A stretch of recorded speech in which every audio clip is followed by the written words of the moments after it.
Hey everyone, and welcome back to the Foundry by Forge College. So today's explainer is a crucial part of our smart contract security track.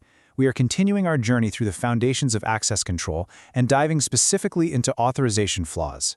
Now, in our last lesson, the role-based access control deep dive, we pretty much mastered figuring out the who. But today we are figuring out the where. Because let's be honest, knowing exactly who your security bouncer is doesn't really help much if you accidentally assign them to guard a broom closet instead of the actual front door to the vault. We're going to treat this whole thing like an engineering schematic. We've got 5 key areas to check today. First, the authorization checkpoint. Second, 3 types of bouncers. Third, centralized versus distributed systems. Fourth, the failure modes. And finally, blueprint best practices. Let's just dive right in. All right, section 1. The authorization checkpoint. So authorization isn't just about deciding who gets in. It is heavily about where that security check actually takes place during a transaction's call flow. Every single time an action is requested, there's a specific logical location where permission is either granted or denied. We call this your trust boundary. Think of it as the exact perimeter where we stop blindly trusting the Wild West of the internet and we start demanding strict cryptographic proof. It's essentially the heavy steel vault door separating your secure code from what might literally just be 3 raccoons in a trench coat trying to drain your tokens. Moving on to section 2, 3 types of bouncers. When you're architecting a smart contract, your metaphorical bouncer can basically stand in one of 3 places. Step 1 is caller-side. This happens at the client or wrapper level. Honestly, caller-side is like letting a teenager check their own ID before walking into a club. Sure, it's fantastic for user experience because it catches errors early and saves gas, but as a standalone security measure, it's absolutely terrible. Step 2 is callee-side. This is where you put the bouncer right at the state change door, deep inside your actual target contract. And step 3 is the delegated registry. This is kind of like the bouncer pausing the line to call a central VIP hotline on their earpiece, just to verify your status before letting you through. Which brings us to section 3, centralized versus distributed systems. So the big architectural question is, should the bouncer make the call themselves or rely on that hotline?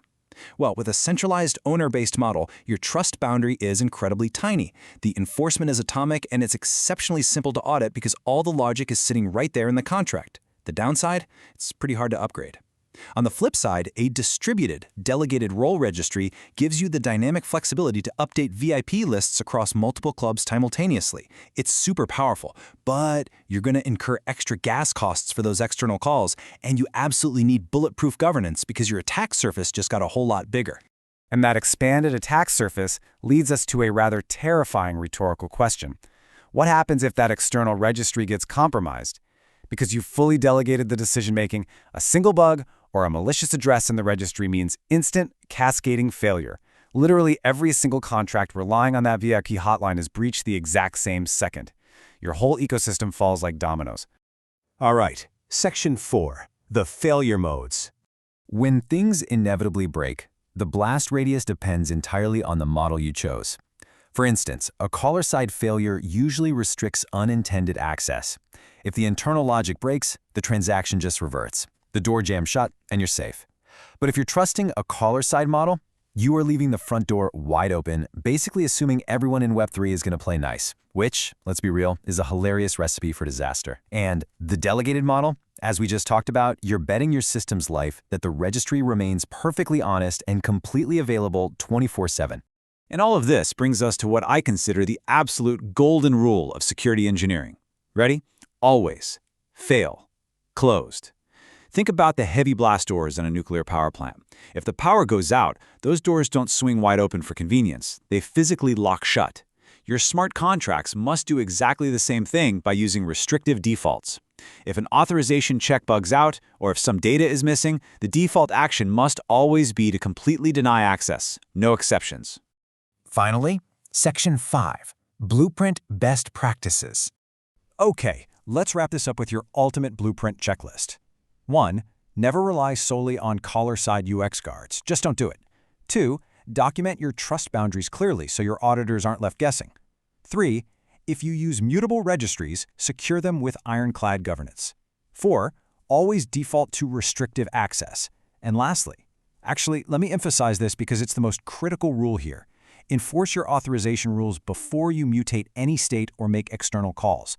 If you update the ledger and then check if they had permission, you're leaving the vault wide open to reentrancy attacks and just devastating logical inconsistencies. The ordering is quite literally everything.